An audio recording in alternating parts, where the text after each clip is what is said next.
everyone, welcome to Drishti SSC. So once again we are here and आज के session में हम solve करेंगे आपके जनरल साइंस के मिक्स्ड क्वेश्चंस. अभी तक आपने फिजिक्स, केमिस्ट्री और बायोलॉजी के अलग अलग सब्जेक्ट के क्वेश्चंस प्रैक्टिस किए हैं मेरे साथ. आज हम प्रैक्टिस करने वाले हैं फिजिक्स, केमिस्ट्री और बायोलॉजी तीनों एक साथ. यस. सो जनरल साइंस, जैसा कि आपको पता है एमटीएस के एग्जाम में आपको 3 to 5 क्वेश्चंस मिल जाते हैं एंड जो क्वेश्चंस भी आते हैं मोस्टली वो आपके क्लास 10 तक के क्वेश्चंस पूछे जाते हैं. बट यस, यहाँ पे आपको उन कॉन्सेप्ट्स को रिवाइज करना इंपॉर्टेंट है, उन कॉन्सेप्ट्स को याद रखना इंपॉर्टेंट है. क्वेश्चन बहुत डिटेल तो नहीं, लेकिन हाँ फैक्चुअल क्वेश्चंस आपको याद होने चाहिए. थोड़े बहुत कॉन्सेप्चुअल क्वेश्चंस भी पूछे जाते हैं. सो वन बाय वन हम उनको इन क्वेश्चंस के थ्रू रिवाइज करेंगे सारे ही कॉन्सेप्ट को. आपको सिर्फ एक एक क्वेश्चंस मेरे साथ रिवाइज करते हुए चलना है. क्लास के बाद आप सारे क्वेश्चंस को नोट डाउन करके अपने पास लिस्ट बना के रख लीजिएगा. एग्जाम में जाने से पहले एक बार गो थ्रू कर लेना है. ऑलराइट, सो चलिए स्टार्ट करते हैं सेशन आज का. सबसे पहला क्वेश्चन आपके लिए है, चिली पेपर, मिर्च, जो काली मिर्च होती है ना, chilli pepper, produce a burning sensation in any tissue with which they come into contact. What is the compound responsible for this? Okay, तो अब आपको बताना है यहाँ पे फॉर्मिक एसिड, एसिटिक एसिड, कैप्सिएसिन और लाइकोपिन, इनमें से कौन सा वो कंपाउंड है जो काली मिर्च में सेंसेशन यानी जलन के लिए अनिवार्य है. देखो, फॉर्मिक एसिड इंपॉर्टेंट है, हालांकि यहाँ पे ये करेक्ट आंसर नहीं है, बट फिर भी अगर फॉर्मिक एसिड के लिए आपको मैं थोड़ी बातें बता दूं तो यहाँ से क्वेश्चंस आपको कैसे पूछे जाते हैं. आपने देखा होगा कि जब चींटी काटती है तो भी आपको कुछ सेंसेशन होता है ना. एक नीडल लीफ होती है, जब आप उसको टच करते हैं ना तो भी कुछ सेंसेशन, कुछ खुजली टाइप का होता है, राइट. तो या फिर जब आपको मधुमक्खी काटती है तो भी आपको बहुत जोर का पेन होता है, राइट. तो ये सभी पेन और जो सेंसेशंस आपको हो रहे हैं ये इस वजह से, क्योंकि ये सभी जो है आपके बॉडी में फॉर्मिक एसिड रिलीज करते हैं, राइट. फॉर्मिक एसिड का फॉर्मूला क्या है? HCOOH. इसी फॉर्मिक एसिड को मीथेनोइक एसिड के नाम से भी जाना जाता है. ठीक है, कहीं कहीं पे आपको ये मीथेनोइक एसिड लिखा रहेगा, कहीं कहीं पे फॉर्मिक एसिड से लिखा होगा, तो कंफ्यूज मत होइएगा. और यूजुअली ये कहाँ पाए जाते हैं? एंट स्टिंग में, ठीक है, बी स्टिंग में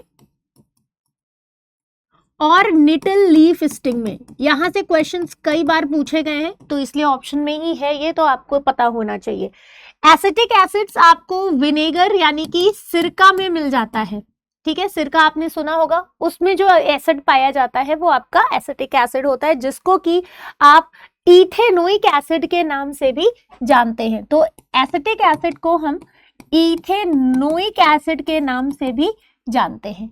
देन आता है कैप्सिएसिन. कैप्सिएसिन जो है ये आपकी वो कंपाउंड है जो मिर्च में जलन पैदा करने के लिए रिस्पॉन्सिबल है. तो इसका तो करेक्ट आंसर हो जाएगा कैप्सिएसिन. लाइकोपीन से भी संबंधित कुछ बातें हैं जो आपको याद होनी चाहिए. लाइकोपीन एक रेड कलर का कैरोटीनॉइड पिगमेंट है. ठीक है, जैसे आपने देखा होगा कुछ फ्रूट्स हैं जो रेड कलर के, जैसे वाटरमेलन, टोमेटो, इनमें जो लाल रंग आता है ना, ये इसी लाइकोपीन पिगमेंट की वजह से आता है. ये एक प्रकार का कैरोटीनॉइड है जो कि आपके फलों को, सब्जियों को लाल रंग प्रोवाइड करता है. याद रहेगा. चलिए बढ़ते हैं नेक्स्ट क्वेश्चन पर. क्वेश्चन देख के आपको थोड़ा सा लग रहा होगा कि अरे ये कैसा न्यूमेरिकल वाला क्वेश्चन आ गया, लेकिन कॉन्सेप्ट यहाँ आपको समझना जरूरी है. देखो, कह रहे हैं कि अगर 10 × 10⁴ pascal pressure and 300 kelvin temperature है, the volume of 0.09 mole CO2 gas is 22.4 × 10⁻³ metre cube. What will be the volume of the gas if the pressure is decreased to 2 × 10⁴ Pascal. Alright. सो यहाँ पे आपको पहले तो देखो कॉन्सेप्ट क्या लगाना है, बॉयल्स लॉ। आपने गैस लॉज पढ़े होंगे जिसमें बॉयल्स लॉ, चार्ल्स लॉ, याद आ रहा है कुछ? चलिए नहीं भी याद आ रहा है तो कोई बात नहीं। बॉयल्स लॉ जो थे उनका आपको एक याद रख लेना है, ठीक है, इनसे क्वेश्चंस पूछ लिया जाता है। बॉयल्स लॉ ने बताया था कि जब आप तापमान को स्थिर रखते हैं यानी टेम्परेचर को कांस्टेंट रखते हैं तो प्रेशर जो है वॉल्यूम के इनवर्सली प्रोपोर्शनल हो जाता है, यानी जैसे जैसे आप प्रेशर बढ़ाते जाएंगे वॉल्यूम कम होता जाएगा। इसका बहुत बेस्ट एग्जांपल आपको अगर मैं बताऊं तो आपने आप सभी को इंजेक्शंस तो लगे ही होंगे, है ना? हालांकि वो बात अलग है, जब लगता था तो आप आंखें बंद कर लेते होंगे, लेकिन हाँ, अगर आपने किसी को देखा होगा लगते हुए तो आपने नोटिस किया होगा कि ऊपर से सिरिंज पे जब प्रेशर लगाया जाता है तो धीरे धीरे उसके अंदर का जो नॉब है वो आगे आता है और उसके अंदर से मेडिसिन जो है निडल के थ्रू आपके बॉडी में जाती है, राइट? तो क्या किया जा रहा है, पहले आपका जो मेडिसिन है वो पूरे सिरिंज में भरा हुआ है, बट जैसे जैसे आपने प्रेशर लगाया अब जो मेडिसिन है वो बाहर निकल रही है, यानी उसका वॉल्यूम अब पहले से कम होता जा रहा है। तो यही बात बताई थी बॉयल्स ने कि अगर आप प्रेशर बढ़ाते हैं तो वॉल्यूम, आयतन जो है वो कम होता जाता है, ठीक है। इसी पे बेस्ड जो फॉर्मूला है P1V1 is equal to P2V2, इसी फॉर्मूले पे आपका ये न्यूमेरिकल हो जाएगा, राइट? आपको क्या निकालना है, यहाँ पे V2 निकालना है, बाकी सारी वैल्यूज यहाँ पे आपको दी गई हैं, हो जाएगा। आपको पूछना है what will be the volume of the gas if the pressure is decrease to this much. So P1 दिया है 10, ठीक है, V1 दिया हुआ है आपको देखो 0.09 मोल CO2 गैस है और 22.4 इंटू 10⁻³ मीटर क्यूब, ठीक है, ये आपका दिया है। देन आपको दिया है प्रेशर दूसरा, वॉल्यूम निकल जाएगा, V1 निकल जाएगा आपके पास, V1 निकल जाएगा, V2 आपको निकालना है। फॉर्मूले में आप वैल्यू रखेंगे, आंसर आएगा 112.0, ठीक है। परेशान मत होइएगा, एग्जाम में जरूरी नहीं है कि आपको ऐसे न्यूमेरिकल वाले क्वेश्चन आ जाएं, बट इन केस अगर आते हैं तो इसी तरह फॉर्मूले पे अप्लाई करना है। Which gas is released by green plant during photosynthesis? चलिए फटाफट से बताइए, बहुत आसान है। प्रकाश संश्लेषण के दौरान हरे पौधे कौन सी गैस रिलीज करते हैं? रिएक्शन याद होना जरूरी है। देखो प्रकाश संश्लेषण में कार्बन डाइऑक्साइड और पानी, हवा के माध्यम से कार्बन डाइऑक्साइड और सॉइल से वाटर हमारे पौधे इस्तेमाल करते हैं। साथ ही जो प्रकाश आती है, लाइट, सन से लाइट आती है और हमारे पौधे के अंदर होता है chlorophyll pigment.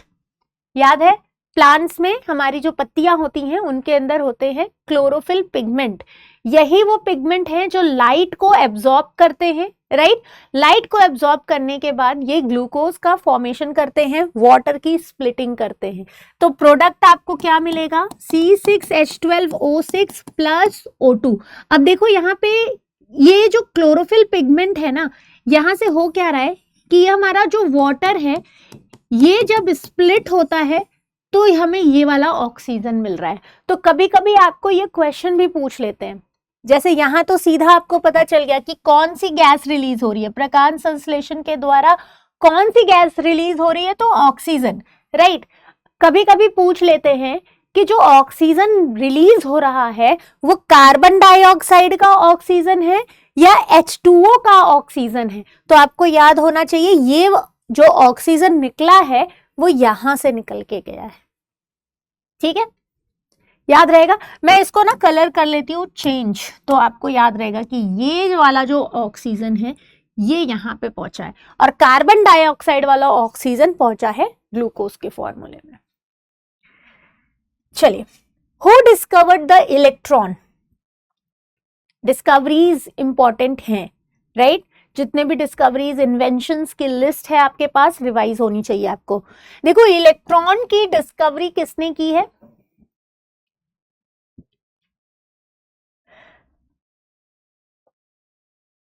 Yes guys, J Thomson, ठीक है, जे थॉमसन ने इलेक्ट्रॉन की डिस्कवरी की है। और कभी कभी आपसे पूछ लेते हैं कि इलेक्ट्रॉन की डिस्कवरी कौन से एक्सपेरिमेंट से हुई है, तो कैथोड रे एक्सपेरिमेंट से। कौन से एक्सपेरिमेंट से? कैथोड रे एक्सपेरिमेंट, ठीक है, कैथोड रे एक्सपेरिमेंट से हुई है। अच्छा यहाँ पे देखो, जो गोल्डस्टेन है ना, इन्होंने प्रोटॉन की डिस्कवरी की है। अब यहाँ पे भी आपको एक कह सकते हैं पॉइंट है जो याद रखना चाहिए। देखो, गोल्डस्टेन ने प्रोटॉन जो कि एक पॉजिटिव चार्ज है उसकी डिस्कवरी की है, लेकिन प्रोटॉन को नाम कौन दिया है? रदरफोर्ड ने। ठीक है, तो याद रखिएगा, term proton given by Rutherford, लेकिन प्रोटॉन डिस्कवर किया है गोल्डस्टेन ने। जेम्स चैडविक ने न्यूट्रॉन की डिस्कवरी एंड रदरफोर्ड ने न्यूक्लियस की डिस्कवरी की है। ठीक है, नेक्स्ट है, कार्बन के कुल कितने समस्थानिक होते हैं, यानी how many natural isotopes of carbon are there in total. तो टोटल कितने आइसोटोप्स आपको यहाँ पे कार्बन के मिलेंगे, बताइए। देखो, कार्बन के 3 आइसोटोप्स आपको मिलते हैं, C12, C13 और C14। तो टोटल आपको कितने आइसोटोप मिलेंगे? 3, जिसमें कि ये जो 14 वाला है ना, ये रेडियो आइसोटोप, ये रेडियो एक्टिव होता है, मतलब इनके पास रेडियो एक्टिविटी की प्रॉपर्टी होती है। जैसे हाइड्रोजन में, ट्राइटियम में रेडियो एक्टिविटी की प्रॉपर्टी होती है, उसी तरह कार्बन में कार्बन 14 के पास होती है। Which part of the brain maintain the posture and balance of human body? हमारे मस्तिष्क का कौन सा वो भाग है जो हमारे पोस्चर को मेंटेन रखता है? Maintain the posture and balance of human body. Cerebrum, medulla, cerebellum और पॉन्स।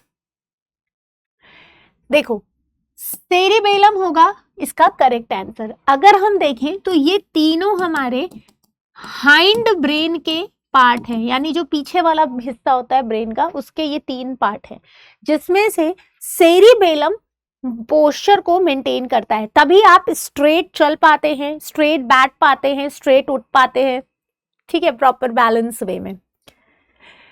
सेरिब्रम, जो सेरिब्रम था ना, मेजर काम सेरिब्रम का होता है। हमारे ब्रेन का सबसे ज्यादा भाग जो है वो सेरिब्रम लेके बैठा हुआ है, जो भी हमारे सोचने, समझने, हंसने, रोने, गाने, भूख, प्यास, है ना, ये सारी चीज सेरिब्रम कंट्रोल करता है।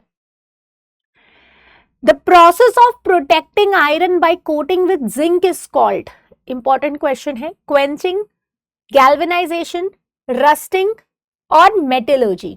बताइए, ये इंपॉर्टेंट क्वेश्चन है।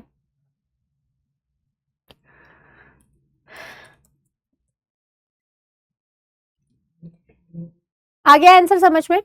देखो, जिंक की कह रहे हैं कि जब हम कोटिंग करते हैं, ठीक है,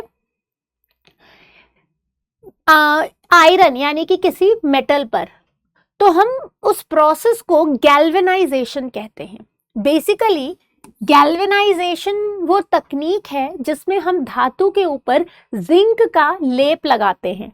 होता क्या है कि हमारे जो मेटल होते हैं, जैसे आयरन है, वो ऑक्सीजन के साथ रिएक्ट करके रस्ट बना देता है, जंग लग जाता है उसमें, राइट। तो जंग ना लगे लोहे में, इसलिए हम उस पे जिंक की पॉलिशिंग या फिर उसकी एक लेयर बना देते हैं कि ऑक्सीजन आयरन के पास जा ही ना पाए। इसी प्रक्रिया को गैल्वेनाइजेशन कहते हैं, ठीक है। अच्छा, क्वेंचिंग क्या है? क्वेंचिंग जो है ना, ये आप ऐसे कह सकते हैं कि बेसिकली कुछ हमारे फ्लोरेसेंस होते हैं, तो क्वेंचिंग के मेथड से हम उनकी तीव्रता को कम कर देते हैं। मेटलर्जी, मेटल का एक्सट्रैक्शन, ठीक है, कोई और है उसके अंदर से मेटल निकालने की प्रक्रिया, मेटलर्जी। रस्टिंग, जंग लगने की प्रक्रिया। Which of the following is the largest cell in human body? बताइए, हमारे शरीर के अंदर सबसे बड़ी कोशिका कौन है? इंपॉर्टेंट है, ये फैक्चुअल है, ठीक है, और डायरेक्ट क्वेश्चन पूछा गया एग्जाम में। लार्जेस्ट सेल ह्यूमन में ओवम है। स्पर्म जो है ये स्मॉलेस्ट सेल है, ठीक है, और न्यूरॉन्स जो है ये लॉन्गेस्ट सेल है, ठीक है, न्यूरॉन्स क्या है, लॉन्गेस्ट सेल है। Chemical formula of washing soda, मैंने आपको पहले भी कहा था केमिकल कंपाउंड की लिस्ट रिवाइज कीजिएगा, खैर कोई नहीं, मेरे साथ भी आप रिवाइज करते चलिए, है ना, जितने भी फॉर्मूले आपको डेली क्लासेस में मिल रहे हैं कंपाउंड्स के। यहां देखो वॉशिंग सोडा क्या है फॉर्मूला, सोडियम बाइकार्बोनेट NaHCO3 तो है ही नहीं, calcium carbonate NaCl, sodium carbonate decahydrate, इसको क्या बोलते हैं, सोडियम कार्बोनेट डेकाहाइड्रेट। डेकाहाइड्रेट का मतलब क्या हुआ, 10 वाटर मॉलिक्यूल्स हैं इनके पास, okay. The SI unit of frequency is, frequency की SI यूनिट क्या है बताइए, hertz, joule, hertz, volt, ohm, क्या है, hertz. Who invented the capillary feed fountain pen? बताओ किसने इसकी डिस्कवरी की थी, कैपिलरी फीड फाउंटेन पेन का आविष्कार किसने किया था। मेरी आवाज आ रही है सभी को प्रॉपर,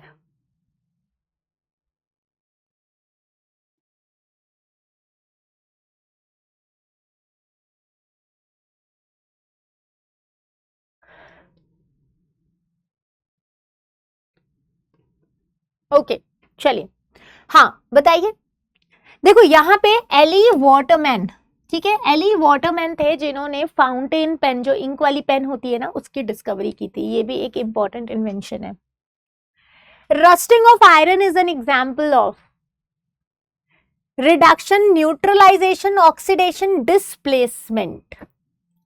इससे रिलेटेड हमने एक क्वेश्चन और किया था लास्ट क्लास में कि आयरन में जब रस्ट होता है तो वो केमिकल चेंज है या फिजिकल चेंज है, तो उस तरीके से अगर देखें तो वो एक केमिकल चेंज है। केमिकल चेंज में भी रिएक्शन कौन सा हो रहा है, आयरन जब ऑक्सीजन के साथ रिएक्ट कर रहा है तो क्या हो रहा है, ऑक्सीडेशन होता है, आयरन के साथ ऑक्सीजन जुड़ता है और Fe2O3 बन जाता है, आयरन ऑक्साइड बनता है।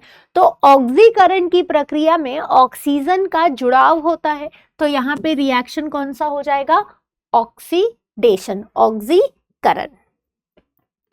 Complete the statement sodium hydrogen carbonate is used. Sodium hydrogen carbonate वही बाइकार्बोनेट है, बताइए इनका इस्तेमाल आप किस तरीके से करते हैं, बोरेक्स बनाने में, सोडा एसिड अग्निशामक बनाने में, घरेलू उद्देश्य के लिए सफाई एजेंट के रूप में, या पानी की स्थायी कठोरता को दूर करने के लिए। देखो सोडियम बाइकार्बोनेट का इस्तेमाल सोडा एसिड फायर एक्सटिंग्विशर के तौर पे किया जाता है, राइट, याद रखिएगा, soda acid fire extinguisher. The main function of stomata is, stomata का मेजर फंक्शन क्या है, photosynthesis, respiration, transpiration and gas exchange, transport of food.